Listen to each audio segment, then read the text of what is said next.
everybody. Welcome to This Day. It is Saturday, June 12th. Now, on our show today, we have Assemblywoman Cotty Petrie Norris, and she's going to tell us about some upcoming things that are happening. Of course, we're all looking forward to June 15th and then thereafter. And I got a little tough with her this time. I normally don't ask her too many questions, but I decided to ask her some additional questions this time, so stay tuned for that. Then we also have RadNet with Dr. Von Doss, who's going to talk to us about Arizona locations. All right, let's take a look at our local weather. It is looking really nice. Today, we started off with some low clouds, then we cleaned up to some beautiful weather. Sunshine today, 82-61, and then tomorrow even warmer, 83-62, and then Monday the heat wave begins, 88-67. And if you are traveling here in California, take a look at these numbers. Very nice all the way to the beaches. 74-61, Santa Barbara 74-61, San Diego 74-61. Go figure, they're all the same. Tahoe area 73-40, Big Bear 80-43, and Mammoth 75-40, and Palm Springs 109 and 78. Now our sunrise this morning was at 5:40, and our sunset will be at 8:02. And I thought I would share a beautiful California beach setting picture. That's going to be very warm this weekend at the beach, so take a look. If you have a photo you'd like to share with me of a destination that you love, email it to Laguna Woods Village TV at gmail.com. All right, when we return, we will have Cotty Petrie Norris, so stick around.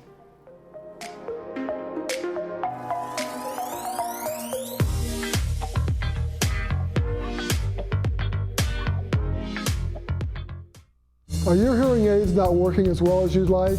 The person who programs your hearing aids is way more important than how much you spent on them. The good news is that we can help. I'm a retired electronics engineer who will precisely reprogram your hearing aids to your unique hearing loss. If that doesn't give you significantly better hearing, I won't charge you a dime. You have nothing to lose and better hearing to gain. So call Hearing Remedy right now and ask for your personal better hearing appointment.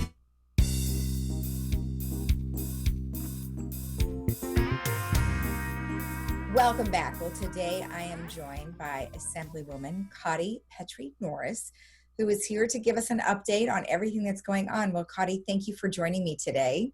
Well, good morning, Lisa. Always so great to be here and get a chance to catch up. Well, thank you. And there is, a lot going on, and I know we're in great anticipation of June 15th, which is right around the corner. And so hopefully you'll be able to share with us some excellent news. But first, you have some numbers you'd like to go over with us, so go right ahead. Yeah, and we do, Lisa, have some great news to report in our ongoing fight against COVID-19. New infections and hospitalization rates are at the lowest level since the start of this pandemic. Here in Orange County, we are seeing actually less than 40 new cases a day, and last count, just 74 Orange County residents hospitalized as a result of COVID-19. So when we look back at the course of the last several months, we really have made tremendous progress, and there's so much for us all to be grateful for. Yeah, we were looking at the numbers just a little while ago in regards to our local numbers, and things look great here in Orange County for sure. Although I do anticipate the hospitals will be a little full from people who have had to wait so long to get their surgeries. So now they're all just kind of calling and getting them done at the same time. That's right. That's right. I think there's a lot of pent up demand. That's for sure. Exactly. Now, in discussing, the variants, I mean, we've heard a lot about this in different areas and different countries. And one that you're going to point out is here in the UK. So tell me what that one's about. I just wanted to take a moment to highlight the Delta variant, which I'm sure folks have seen in the headlines over the course of the last couple of weeks. And this is a highly infectious and dangerous variant. It's thought to have originated in India, and it's begun to spread quite rapidly in the UK. If you look at the chart, you can see a very small but still concerning uptick in both cases and hospitalizations there.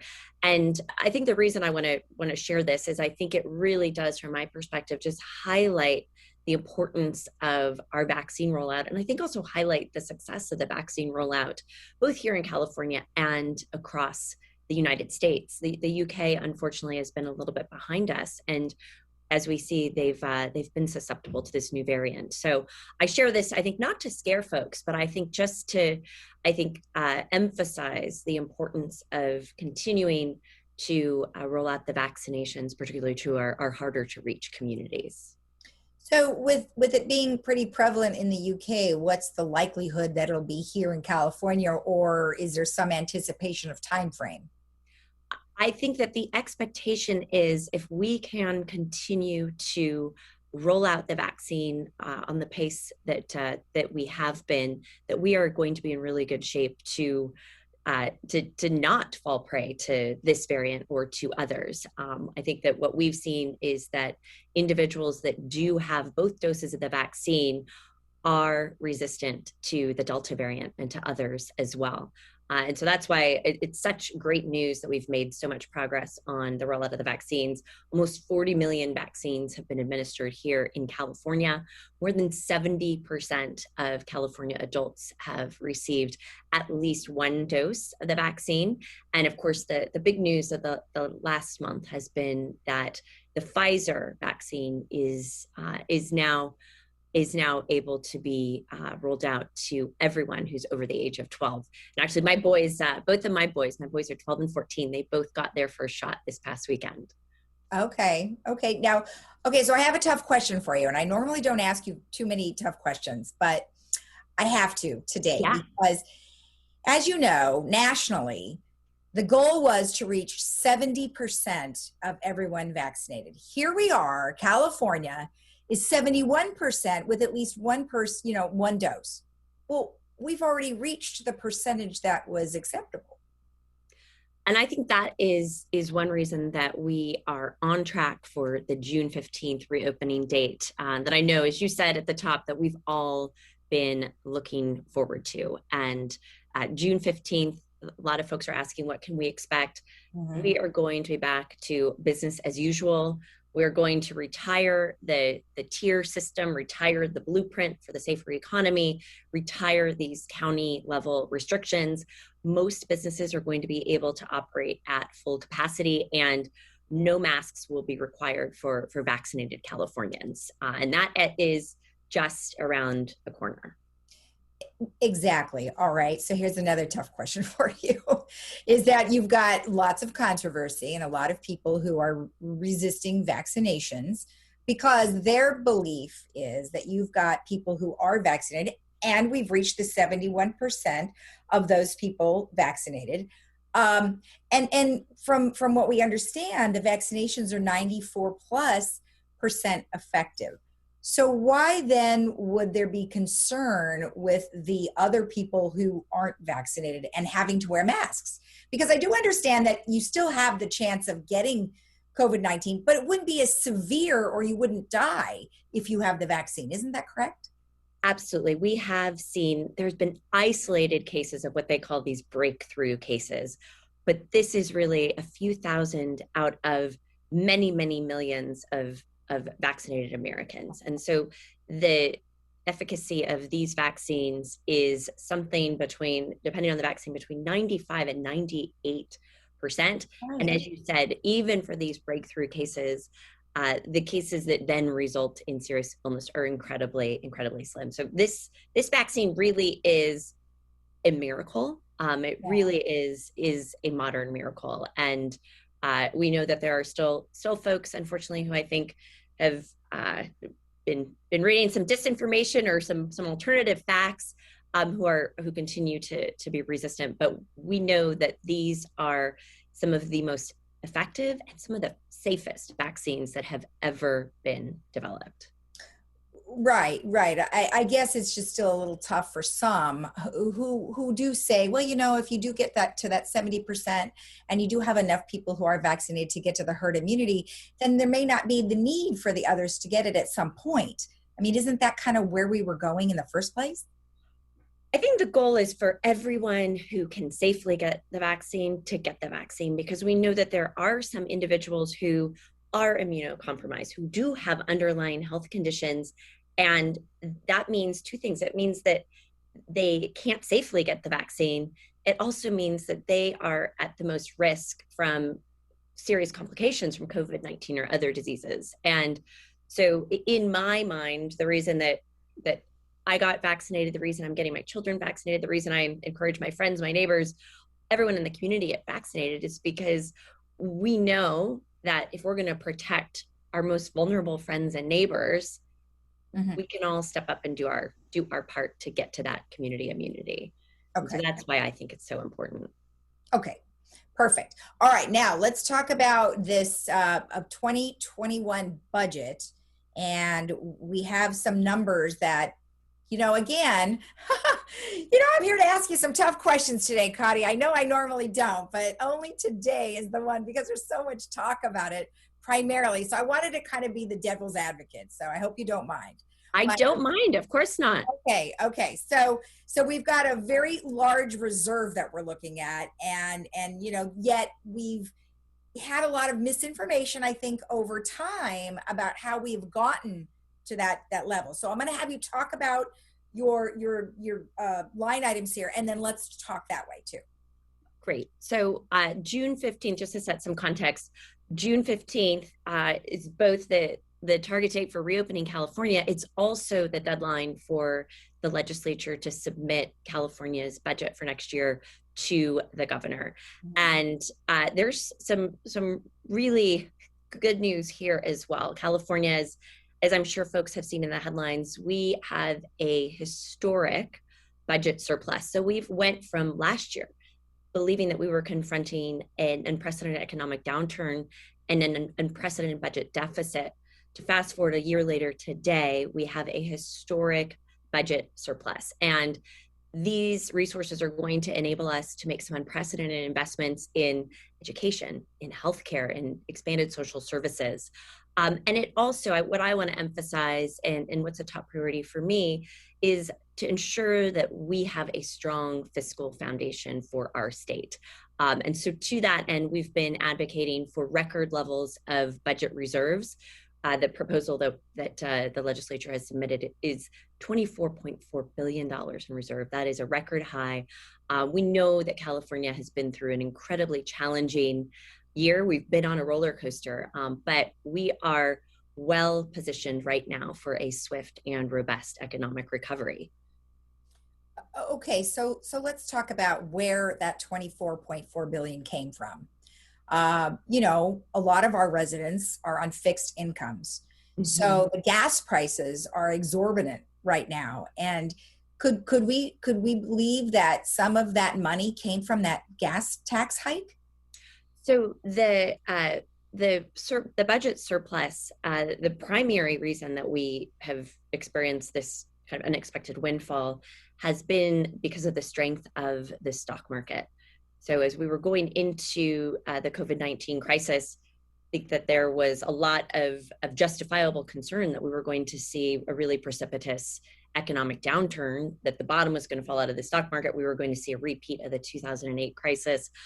The way that this has played out has really been unlike any economic shock that we have ever seen, because it was not that the fundamentals were weak and then the economy took a downturn. It was that we had this exogenous factor, this sudden COVID-19 pandemic that caused there to be a huge economic shock in the system, record rates of unemployment, certainly a recession for many Californians. But because of two things: number one, the resources that the federal government has been pumping into the economy, and then number two, the strength of the stock market. We have not seen a weakening in tax revenues. So those two things have been the primary driving force in the surplus. And one of the goals that I have, in addition to ensuring that we've got a strong fiscal foundation and strong reserves, that we're saving money for the rainy day that we know could come soon, is ensuring that we are utilizing these resources to invest back into the economy and invest back into Californians so that we can sustain a period of robust growth. So in terms of the money that we have, and you just mentioned a few of the areas, education and some other ones, So there, and I just talked to a lot of people, just in general, and some of the concerns are that many of the corporations, or not really corporations, but people like landowners, right, who are collecting rents and things like that, they've been hurt tremendously because there was a lot of those allowances for people who didn't pay rent. Is there any way that they would be able to get some of that money? I'm glad you asked that, because there are a couple of programs that we've already put in place to ensure that we want to make sure that no one is left holding the bag as a result of this COVID-19 crisis. And so the program, for you asked specifically about landlords, there's a program in place that the state's created, a $2 billion renter and landlord relief fund. And so renters that haven't been able to pay their rent are able to submit applications and get that rent paid to their landlord. And that requires an agreement between the landlord and the tenant for that to happen. But we know thousands of landlords across the state have been able to take advantage of that program. And I want to make sure that people understand that that's available, either if you're a tenant who's been struggling or if you're a landlord where your tenants haven't been paying you. And so the goal with the federal stimulus dollars, the goal with the dollars that California has rolled out as part of our statewide stimulus really has been to ensure that we're cushioning the blow from this truly catastrophic and unprecedented crisis. And I think that there's a lot of pieces of the puzzle. Some of them are still getting settled out. But I think by and large, we've done a good job at being able to navigate and balance those considerations. Okay. And then one last item regarding your reserves. Is there any earmark for the money to help homeless? Yes, there is. Yes, we have, we have set aside a unprecedented sum of money. The legislature's proposal is an additional $2 billion in funding for county and local governments and statewide programs for homeless funding. And I think that's important. The other point I always make when folks are asking about additional funding for homelessness is we do need more resources. And we've also got to, I think, do a better job of ensuring that we are investing in programs that work, that we're identifying best practices and then rolling them out across the state. So that's an area where I've been really focused on is I think, I chair the Assembly's Accountability and Administrative Review Committee. So to me, it always comes back to, are we getting a return on those dollars we're investing? Right. Perfect. Well, perfect. All right. So we're going to move on. You've got to save the date here. Yes. Saturday, July 10th. What's happening? Yes. So it has been a very long time since we were able to come together in person and not on Zoom. We've been doing Zoom events for the last, almost year and a half. So excited to invite everyone to join us for our next community event. We're partnering with the Orange County Coastkeeper, and we are doing a beach cleanup on Saturday, July 10th at Huntington Beach State Park. Everyone is welcome, and Lisa, I hope we're going to see you out there. I just might if I'm in town. Okay, perfect. I'm getting out of town these days.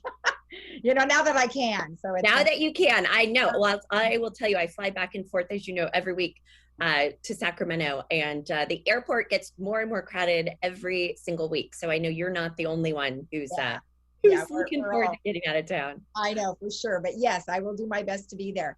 And then one last thing, people always have questions and they don't always know where to go. So could you go over your information again so people can reach out? Absolutely. So I want folks to know that my office is here to help. You can always email us or call us 949-251-0074. And to find our website, to find out more information about government programs, resources, and events that we're doing, the easiest way to find us is just to Google COTTIE, so COTTIE. And as I said, we are here to help.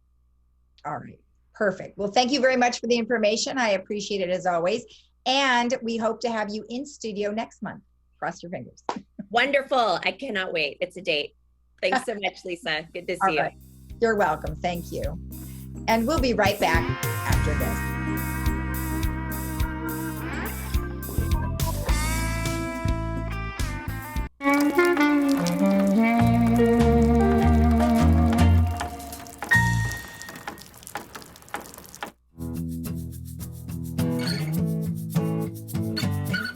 Welcome back. Well, today I am joined by Vaughn Doss, who heads up the Arizona RadNet.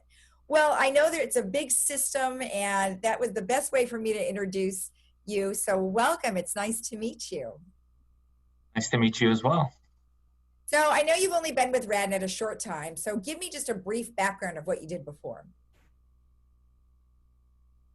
So I've been in radiology for about 15 years. I've held almost every job that's non-clinical, and my main market that I've operated out of is Arizona. Okay. Now, so I understand, obviously, RadNet has expanded to Arizona. And what are some of the things that, what does that mean to Arizona now that RadNet's there? It means quite a bit. With having RadNet take over these clinics, we can really establish some great programs. We can utilize their services and their talent pool in this market to provide high quality care and do things that we've never done before. So like have a robust lung cancer screening program, have a robust prostate program. It's like every single department within radiology, they have a full team dedicated to make sure you're going to be successful and the patients get good services. So tell me how that works. So RadNet comes to Arizona. Is there a partnership that it goes on, or are there new facilities, or how does that work? So when RadNet initially purchased, there was an exploration of partnerships. Luckily, we landed a partnership with Dignity Health, a local nonprofit hospital system, I think the second or third largest in the country. And it's allowing us to explore new locations in the markets that we serve today and the markets we want to serve in the future. It's also helped us bring a lot of new equipment out here, upgrade some of our equipment. It's been really, really beneficial to the operations of the business, as well as our ability to be successful as a company. Yeah, that's great. We've been interviewing RadNet for quite some time, and they've got quite a great presence here locally. Many of our residents here in Laguna Woods, some of them have homes in Arizona, and they kind of go back and forth because that Arizona heat nobody seems to like. So more power to you for being there year round. But when you do partner with someone as large as the healthcare system you're talking about, I'm sure it does help with expansion and management. And speaking of that, we've gone through a really strange year. 2020 has been just so odd, and many of our elderly people, have been at the highest risk. So what would you say to them about what is happening? So what we're doing in this market to address, the issues that we faced in 2020 is we're making sure our staff is trained, or have enhanced cleaning measures within our facilities. We have a virtual check-in, so you can actually wait in your car or check in before and spend less time in the lobby. A lot of things are being done, but the most important is that the patients feel safe and comfortable and they get the care they need, because delayed care is not good, and we want to make sure that they know that we're doing everything we can to make a safe environment for them and our staff. Right, exactly. And we did interview Karen Morad some time ago, and she talked a lot about all of the things that RadNet has gone through. And so I think that's just awesome. And now, different practices for going forward as well. I mean, I think this whole thing has really brought a lot of light to sanitization and a lot of different things. Do you think you'll still use it going forward? I do. I think that it didn't really negatively impact us. It positively impacted us because we were more conscious of what we were doing. We made sure that our cleaning habits were improved. We've added additional sanitation measures for the patients as well as our staff. I think it's going to be a good thing going forward. We just have to make sure that we do a good job of managing it and communicating that to the patients, so that way we stay vigilant until we do get back to that normal that we used to have, and potentially a modified normal, but still good. Yeah, absolutely. Whatever that normal might be, right? We're still trying to navigate that. Let's talk a little bit about the services. So I know you mentioned prostate cancer. Let's talk about some of the other services that you will provide. So we're a full service radiology provider. And what that means is that we offer a full range of services to our patients, such as MRI, PET CT, CT, ultrasound, X-ray, Flora. We also do a full range of women's services such as 3D mammo, whole breast ultrasound screening, DEXA, and all breast biopsies that we can possibly perform in the outpatient sector. So anything that can be done in the outpatient, more than likely we're able to do it. Now, what do you think this means? I mean, obviously you're talking to us from Arizona. What does this mean for RadNet expanding into Arizona? I mean, there's a lot of other areas that I assume they could go to, but starting where they are in Arizona, what does that mean? I think it means a lot. Arizona is a new market for them, of course, but it's a market that they have some experience in. They've worked with other groups within this market, so they have an understanding of the local geography. It also allows them to expand a partnership that they have with Dignity. They work with Dignity in California. They're going to work much closer with Dignity here. So I think it's good because Arizona is a booming economy. It's a booming population, and you want to get there before it's been well established. You want to get there when the iron's hot, and I would say the iron's hot here. We aren't seeing the unemployment rates other states are having, and we're continuing to see good economic trends. So getting here right now is perfect because it allows us to establish a presence in Arizona and build while the state is doing very, very well in expanding its own geography of communities. What part of Arizona is it? Strictly in the Phoenix area? We actually operate out of two counties, Maricopa and Pinal. So that would mean that we focus out of Phoenix. We also work out of Tempe, Mesa, Gilbert, Chandler. But we have three clinics in Pinal County, which would be Apache Junction, Casa Grande, and Maricopa.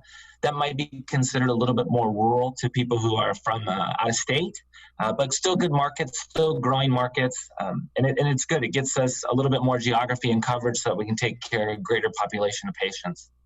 Oh, that's great. And you are getting a lot of Californians these days.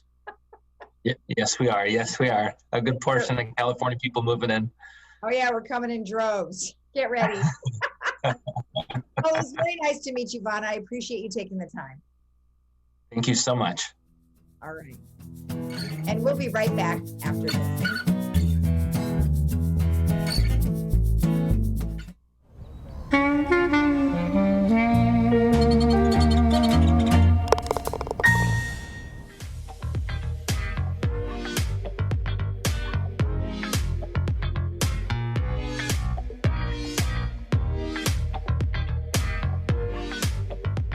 Our movie for today is called Pollyanna, and you can see that today at 2 p.m. with subtitles and 6 p.m. without subtitles.